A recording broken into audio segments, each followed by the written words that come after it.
For those who don't know, a literally me character is one that the audience relates to in some aspect, even though the character is generally flawed. Literally me characters are typically isolated from society, which leads to a negative outcome. Before I dove into literally me movies, I had assumed that people were misinterpreting the writing and glorifying characters who are distinctly bad, but as I started watching these movies, I realized that these characters are actually incredibly nuanced and certainly warrant some analysis. With that being said, I'm going to look at some of my favorite literally me characters and dissect what makes them so great. I hate that job anyway. See why you just don't quit. Because I want to fit in. As soon as American Psycho starts, you're introduced to the idea of Patrick Bateman. Going into this movie, I assumed he was just a slasher like Michael Myers that people glorified because he looked cool and said funny lines. So what do you do? I'm into, murders and executions mostly. What I didn't realize is that Bateman touches on a desire to be recognized in a world where everyone is the same. He creates a morning routine in an attempt to stand out, he tries to make a great business card only to be one-upped by his coworkers, and he tries to have opinions on pop culture to seem interesting, but to no avail. You like Huey Lewis and the News? They're okay. Their early work was a little too new wave for my taste. But when sports came out in '83, I think they really came into their own, commercially and artistically. This of course doesn't justify his actions, supposing he actually killed Paul Allen, but it gets at the reason why audiences find Bateman so relatable and what makes literally me characters so captivating. Even though they are flawed or evil characters, deep down they reflect an aspect of oneself, just twisted.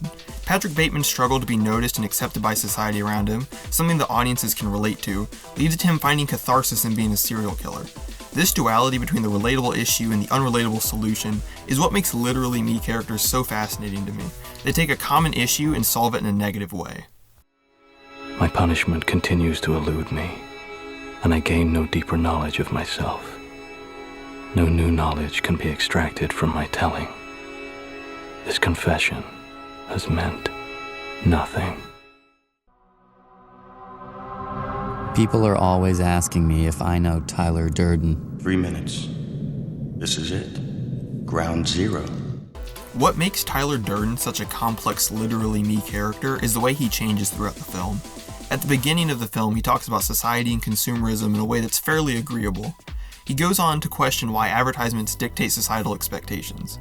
These are ideas that an audience can relate to, this sort of unhappiness with society. As the film goes on, however, his views begin to subtly twist and become extreme. This is something that director David Fincher hints at when he describes the changeover. That's the cue for a changeover. He flips the projectors, movie keeps right on going, and nobody in the audience has any idea. It's called a changeover. The movie goes on, and nobody in the audience has any idea. By the end of the film, Tyler Durden is a domestic terrorist and you're supposed to disagree with him, but it feels strange because you related to him earlier in the film. This subtlety is part of the film's themes and why I think Durden works so well as a character.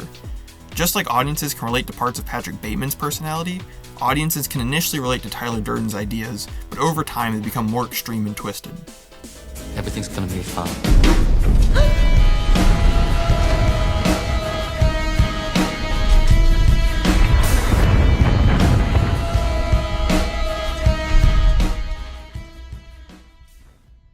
I'm looking for a job.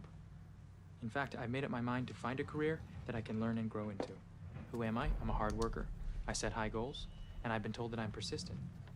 Lou Bloom from Nightcrawler is fascinating because he isn't as immediately evil as Patrick Bateman or Tyler Durden, and his final point as a character isn't as obviously bad as either of those two. At the start of the film, Lou films crimes and accidents to sell to news stations and eventually begins filming morally questionable events, such as a crime scene before the police arrive and a car crash involving a rival film crew. By the end of the film, he tricks his partner into getting shot by a criminal in order to film his death. You saw him. I can't jeopardize my company's success to retain an untrustworthy employee. What starts as a simple business to make money becomes an obsession with filming the bloodiest events to sell for the most money, regardless of the effect it has on those around him. Just crime. No. Accidents, Clay. Cars, buses, trains, planes, fires. A bloody. Well, graphic. The best and clearest way that I can phrase it to you, Lou, to capture the spirit of what we air, is think of our newscast as a screaming woman running down the street with her throat cut. I understand. Lou fits the model of literally me character growth, as his business aspirations and desire to make money freelance is something that's commonplace and many can relate to, but by the end of the film he's taken it too far, and he's sacrificed the human aspect of business for the pursuit of profit by any means necessary.